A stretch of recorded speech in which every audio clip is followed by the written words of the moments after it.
Uwian na, labas na ako sa trabaho. Magkwentuhan tayo habang ako ay pauwi sa trabaho. Yes, habang ako ay nagda-drive. Yan. Ikukwento ko yung aking mga natukyan or nadiskubre habang sa mga panahon ng naging paninirahan ko dito sa Amerika. Yes. Sa tinagal na panahon, 16 years and counting. Yes, 16 years na ako dito sa Amerika. Dumating ako dito, grabe, back in 2010. I was 24, 25 years old, if I'm not mistaken. Yes, I was young. Wow, I was young back then. Yes. Marami akong nadiskubre dito sa Amerika. Kagaya na lang ng dito, ibang-ibang buhay dito. Grabe, magkaiba, malayong malayo sa mundong kinamulatan ko or sa bansang kinamulatan ko. At age 24 or 25, unang dating ko dito, na-discover ko na, yun nga, na natukyan ko or nakita ko dito sa Amerika na hindi ka pwedeng mabuhay ng walang sasakyan, okay? Pwede naman pero napakahirap at napakamahal. Dahil lalo na kung nasa area ka na walang masyadong mga bus. Yes, kagaya dito sa area namin walang masyadong bus. Bihira akong makakita ng bus dito. Yes, ang nakikita ko lang na bus dito is school bus. Okay? Dito, pag edad mo nang ikaw ay, kahit nasa high school pa lamang, is talagang kailangan mo nang matutong mag-drive. Okay? 16 years old yan. 16 ba? 18, ganyan. Kailangan mo nang mag-apply ng para sa learner's permit. Kailangan na may sasakyan ka na. Pag naka-18 ka na, may sasakyan ka na. Kailangan may sasakyan ka na para madali. Tapos nakita ko rin dito na kahit ang mga kabataan dito ay high school pa lamang ay working student na sila. Yes, ganun ka-independent ang mga tao dito. At high school pa lamang. Samantalang noong nasa Pilipinas ako ay hiyang-hiya pa ako noon bilang isang working student. Yes. Nung nasa Pilipinas ako ay nag-working student ako. At halos ikahiya ko yun dahil akala ko ay nakakahiya ang maging working student. Tapos pagdating ko dito sa Amerika, yung pala yung mga kabataan dito ay nag-working student na high school nga. During high school pa lamang ay nagtatrabaho na sila. At iniipon nila yung sarili nilang pera. Yes, hindi kinukuha ng mga magulang nila ang perang pinagtrabahuhan ng kanilang anak. Ewan ko lang sa ibang mga magulang, pero usually, yung mga anak nila, ang tinuturuan nila na humawak na ng kanilang pera. Yes. Kumbaga nagtatrabaho na sila and tuturuan sila na mag-ipon. Yes.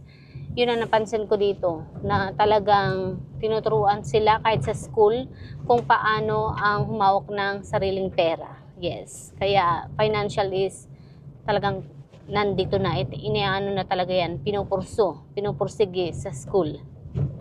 Ano pang nadiskubre ko dito? Nadiskubre ko na kahit ikaw ay may sakit, may karamdaman, magtatrabaho ka pa rin. Kahit ikaw ay may karamdaman na kagaya ng, kung anumang karamdaman na mayroon ka, sakit, cancer man yan or ano, kailangan mo pa rin magtrabaho, pumasok sa trabaho. Pwede kang mag-leave, pero hindi mo iiwan ng tuluyan ang trabaho mo. Dahil dito ay talagang iniisip nila na kung paano mo masusustentuhan ang sarili mo kapag tumigil ka na sa trabaho. Dahil hindi uso dito na ang backup mo ay ang mga magulang mo or ang mga kapatid mo kapag nawalan ka ng trabaho, lalo na kapag adult ka na. Yes. At age 18, umaalis na sila sa poder ng kanilang mga magulang. Lalo na kung hindi na sila mag-aaral lang college, okay? Pero yung anak ko nasa amin pa rin siya hanggang ngayon. Umalis naman siya nung 18 years old siya para mag-aral. Pumunta siya ng ibang lugar kasi wala yung kurso niya dito. So, namuhay siya ng kanya sa edad na 18. Yes. Pero bumalik din siya sa amin dahil tapos na siya dun ng pag-aaral. Kumbaga, pinagpatuloy na lang niya yung natitira sa online dito sa amin. Bumalik siya sa amin. Tapos sabi namin, o sige, dito ka na muna. Tapos naghanap na nga siya ng trabaho. Dito ka muna hanggang sa makaipon ka at hanggang sa maging medyo kahit pa paano is kaya mo nang mabuhay ng sayo. Yes. So yun, but yung anak ko ay 20 years old na ngayon. Next year, he'll be 21. So baka next year alis na din siya sa amin at mamumuhay na ng kanya. And yun, sabi ko nga, dito ay mahalaga na talagang inihahanda mo yung sarili mong kapirahan, sarili mong buhay. Dahil sabi ko nga, wala kang backup dito kundi ang sarili mo.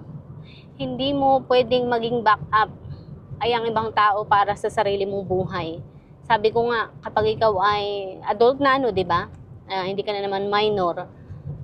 Responsibilidad mo yun sa sarili mo na buhayin at sustentuhan ang sarili mong pamumuhay. Kaya kahit may karamdaman ka, kahit may sakit ka, talagang kailangan ay ma-handle mo yun. Kailangan ay mag-multitasking ka kung paano mo pa rin masusustentuhan yung pagkakasakit mo at ang pagtigil mo sa trabaho. Yes, ganun ang mundo dito, ganun ang buhay dito sa Amerika. Hindi kagaya sa Pilipinas na, meron naman akong mga anak, titigil muna ako sa pagtatrabaho. Or talagang titigil na ako sa pagtatrabaho, hindi na ako magtatrabaho. Nandiyan naman yung mga anak ko, susustentuhan ako ng mga yan. Walang ganun. Ganun din ang mga anak. Titigil na ako pagtatrabaho kasi nandiyan naman si mom and dad. Sila nang bahala sa akin. No, hindi ganun dito. Ibang buhay dito.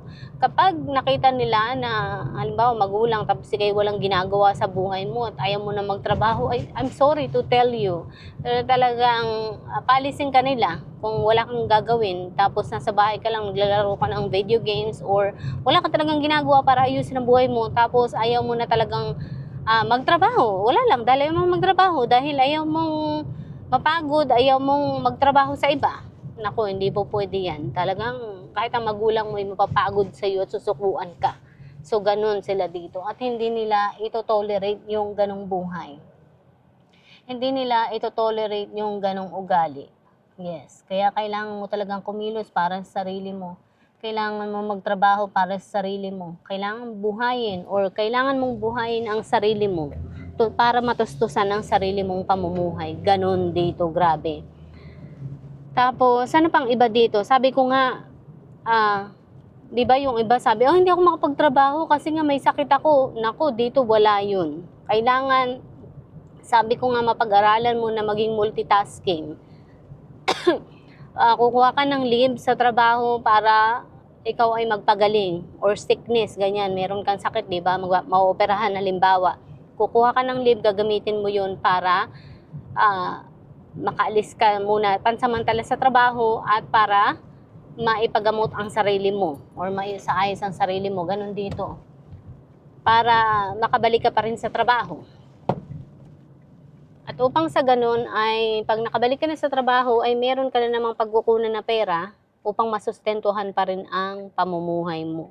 Yes, ganun dito, grabe. Tapos, ang isa ko pang napansin dito is, kahit matanda ka na, dahil matanda na ako, tigil na ako pagtatrabaho. Yung 60 ka na, tapos wala ka talagang naipon para sa sarili mo, hindi mo talaga naihanda yung sarili mo, tapos nagdesisyon ka na titigil ka talaga, ay nako po, sus Ginoo, paano ka mabubuhay dito? Hindi po pwede.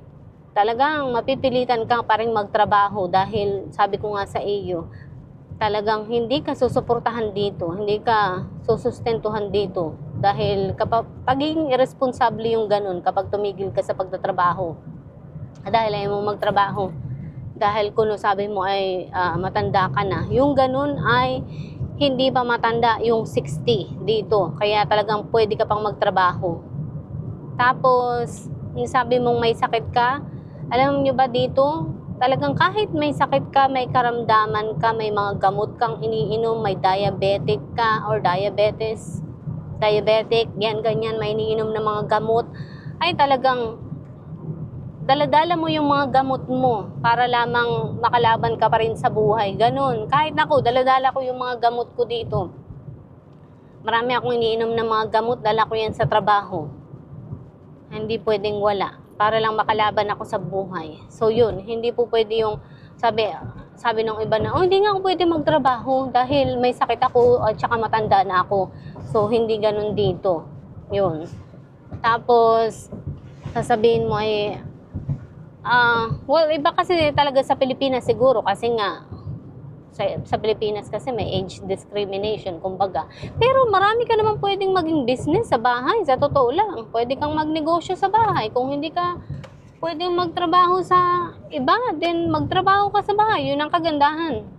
Kahit naman dito, ganun din. Pwede ka rin magtrabaho or mag-business sa bahay mo kung gusto mo. Kung may mga business kang alam na pagkakakitaan, ganun. Para lang hindi ko tuluyan tumigil. Kasi mahirap yung tumigil ka sa pagtatrabaho. Sabi ko sa inyo.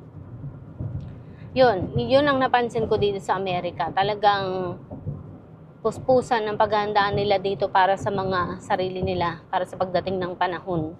Dahil ayaw nilang maging pahirap sa ibang tao or pabigat sa ibang tao, lalo na sa mga anak or sa pamilya, sa magulang, kapatid. Bibihira yung mga ganong mindset na maghihintay na lang ako sa mga magulang ko na pamanahan ako, ganun. Bibihira.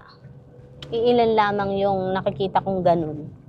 Okay, dadaan muna ako sa Asian store dahil bibili ako ng cheese na corn nuts. Kaya ako'y nandito. Total day off ko naman ngayon. Wala din akong homework na. Nagawa ko na yung mga homework ko.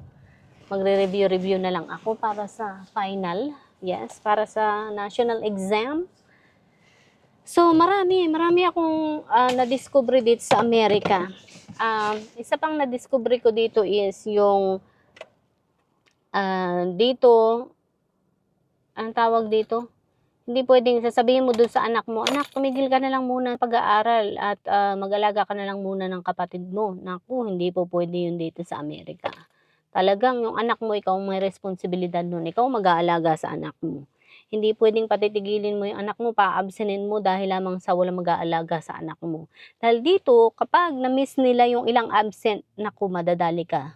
Talagang may protection ng mga bata dito sa batas. Yun, talagang protektado ang mga kabataan dito hanggang sa mag-18 sila. Yes, kaya hindi pwedeng hindi mo sila pag-aaralin at titigil na lamang sila dahil nga sa walang mag-aalaga ng ilan sa mga anak mo. Diyos ko, kapabayaan yun, pagiging responsable yun. Alright, marami pa sana ako ikukwento pero hanggang sa susunod na lang uli, okay? Okay, hanggang sa muli, bye! Dahil nandito na ako sa Asian store, bibili nga ako nung gusto kong bilhin. Okay, bye!